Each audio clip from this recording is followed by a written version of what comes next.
Tablet 31, Uprooting Ego. 19 by 3 = 57. Lo, I have brought to your attention the knowledge on what you all carry within your personality, and that is the ego. Now I must teach you how to uproot the ego.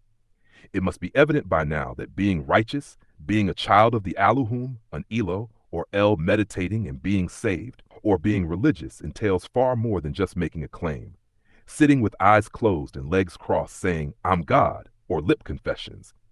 It demands rigorous introspection and an overhauling of one's personality, life patterns and values. Behavior correction and the uprooting of weaknesses are relatively easy adjustments to make. The more obstacles which lie deep within, the emotional imbalances and personality defects that nurture outward malevolent, disagreeable habits, the petty, obstinate egoism behind the mask of the human personality is one of the biggest hurdles to overcome, for it uses the light within, which supports surface thoughts, and perpetrates its own habitual feelings and actions. This lower self-arrogant nature must be whittled down, for if it persists in retaining its limited false values, no amount of spiritual practice will bear fruit. Too often, people profess of being righteous, yet they are unwilling to eradicate the lower nature and change the old habits. Clinging to them, they refuse even to admit the need for change. This type of individual will never make any real progress, for without radical transformation of the lower nature, one goes nowhere. It is not easy to change deeply ingrained habits, and the sincere person who's just attempting to change often feels helpless against them. By regular spiritual practice, untiring selfless service, association with spiritually minded people, and strong determination to eradicate egoism, a powerful but selfless will is developed. One must introspect and discover all weakness and defects. The transmitting of lower nature to higher nature demand full and heartfelt dedication. Sometimes the old personality attempts to reestablish itself, even after years of purifying. Obstinately self-assertive and self-supportive by the lower mind and will, it can make the aspirant incorrigible, unruly, arrogant, and impertinent. Identifying with the ego, he or she breaks all the rules and disciplines, revolts against all things, and all is ever ready to fight, with those who are unwilling to respect his or her views and opinions. Wallowing in self-justification and denying faults and defect, the person may be unaware of the effects of his or her actions, for the intellect had been clouded by impurities, not knowing what he or she means and not meaning what he or she says. He or she is too self-willed and self-satisfied to see the error of his or her ways. One who is not straightforward and cannot keep discipline or open his or her heart to others cannot be helped by any teacher. Nothing can help one who deliberately shuts his or her eyes against the truth.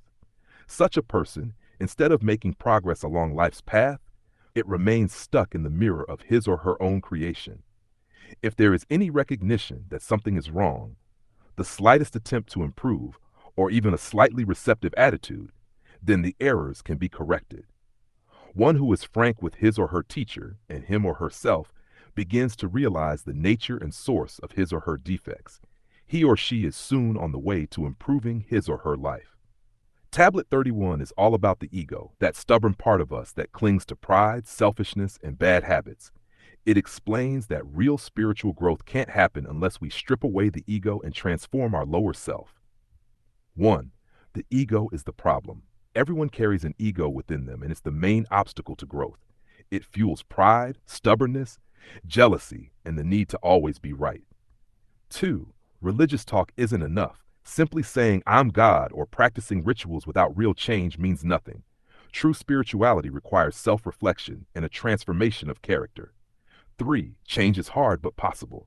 Habits run deep and the ego resists change. But through self-examination, service to others, spiritual practice, and surrounding yourself with good influences, it can be overcome.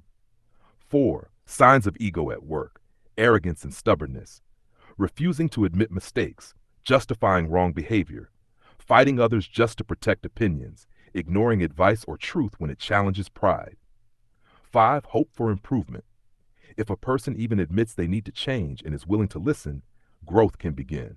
Openness, honesty, and humility are the keys to progress. Overall message: Tablet 31 teaches that the ego blocks wisdom, love, and spiritual progress. Only by humbling ourselves, admitting our flaws, And working consistently to overcome them, can we truly improve and live righteously? If you enjoyed this content from the Holy Tablets, make sure to like, comment, share, and subscribe to All Eyes on Egypt TV for more divine knowledge and breakdowns. Got a question or a thought to share? Drop it in the comments below. We'd love to hear from you and keep the discussion going. This video is sponsored by AEOEbookstore.com, the largest selection of books authored by Dr. Malachi Z. York. Go check them out today and support the movement.